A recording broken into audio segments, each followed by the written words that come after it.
ஜீரோவிலிருந்து 50% வரை உயர்ந்த ஒரு நடுத்தர குடும்பத்தின் வாழ்க்கை போராட்ட கதை இது. எங்களது வாழ்க்கை ஜீரோவில் தான் ஆரம்பித்தது. பணம் இல்லை, சப்போர்ட் இல்லை, வசதி இல்லை. ஆனால் ஒரு கனவு மட்டும் இருந்தது, ஒரு நாள் நல்லா வாழணும் என்ற கனவு. சைக்கிளில் தொடங்கி திருமண கடனுடன் ஆரம்பித்தது என் வாழ்க்கை. பெற்றோருக்கும் உதவணும், குடும்பத்தையும் உயர்த்த எங்களால் எந்த அளவுக்கு முடியுமோ அந்த அளவுக்கு உழைக்க ஆரம்பித்தோம். திருமண வாழ்க்கையின் முதல் வருடமும் வந்தது. ஆண் குழந்தையுடன் மூவராக வாழ்க்கை தொடங்கியது. சந்தோஷத்தை விட பொறுப்பு அதிகமானது. பல அவமானங்கள், பல கஷ்டங்கள், பல கேலி கிண்டல். ஆனால் நாங்கள் நின்றதில்லை. 1% முன்னேற்றத்தை கூட வெற்றியாக பார்த்தோம். 4 வருடங்களை கடந்தும் கொஞ்சம் கொஞ்சமாக முன்னேற்றம் வர ஆரம்பித்தது. 10% முன்னேற்றம். நேரத்தில் தான் ஒரு பெரிய அதிர்ச்சி. அவருக்கு ஆக்சிடென்ட் என் வாழ்க்கையை மீண்டும் ஜீரோவாக மாற்றியது. சேமிப்பு போச்சு, கடனும் ஆச்சு. நான் அழுதேன், பல இரவுகள் தூங்காமல். ஆனால் வாழ்க்கை நிற்கல.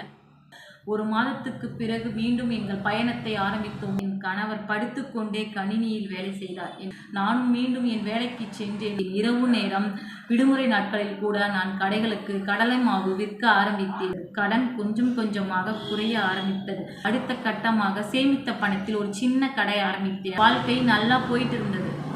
நாம தான் நல்லா இருந்தால் சில பேருக்கு பிடிக்காதே. சில பொறாமைகள், சில துரோகங்கள் எங்கள் கடையை மூட வைத்தது. மீண்டும் தோல்வி, மீண்டும் கடன்.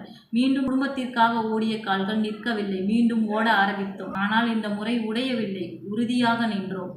எங்களுக்கு இந்த தருணத்தில் ஒரு மகளும் பிறந்தால். இந்த சின்ன முகம் எங்கள் பொறுப்பை மேலும் பெரிதாக்கியது. நான் வீட்டில் இருந்து கொண்டே எனக்கு தெரிந்த வேலையெல்லாம் செய்து சம்பாதித்தேன். என் கணவர் ஒரு நாளைக்கு 2-3 வேலைகள் கூட அயராது உழைத்தார். 20% முன்னேற்றம். கோவிட் என்னும் மழை மீண்டும் எங்கள் வாழ்க்கையை அடித்தது. வேலையும் இல்லை, நிம்மதியும் இல்லை. ஆனால் நம்பிக்கை மட்டும் இருந்தது. 2 வருடங்கள், 3 வருடங்கள், 6 வருடங்கள் அயராது உழைத்தோம். இன்று நாங்கள் 50% வந்திருக்கிறோம். இது பெரிய வெற்றி இல்லை என்று சிலர் சொல்லலாம். ஆனால் இது மிடில் கிளாஸ் ஃபேமிலிக்கு இது ஒரு பெரிய போராட்டத்தின் முடிவு. இன்னும் 100% அடையவில்லை. அது எவ்வளவு நாள் ஆகும் என்று தெரியவில்லை.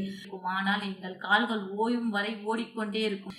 இதிலிருந்து என்ன தெரிகிறது? வெற்றி ஒவ்வொரு தடவையும் தோல்வியை தழுவியே வருகிறது. பல முறை தோல்வி அடைந்தாலே வெற்றியை காண முடியும். இது எனக்கு மட்டும் அல்ல, பல நடுத்தர குடும்பங்களின் போராட்டம். இது எங்களோட கதை மட்டும் அல்ல, பல நடுத்தர குடும்பங்களின் கதை.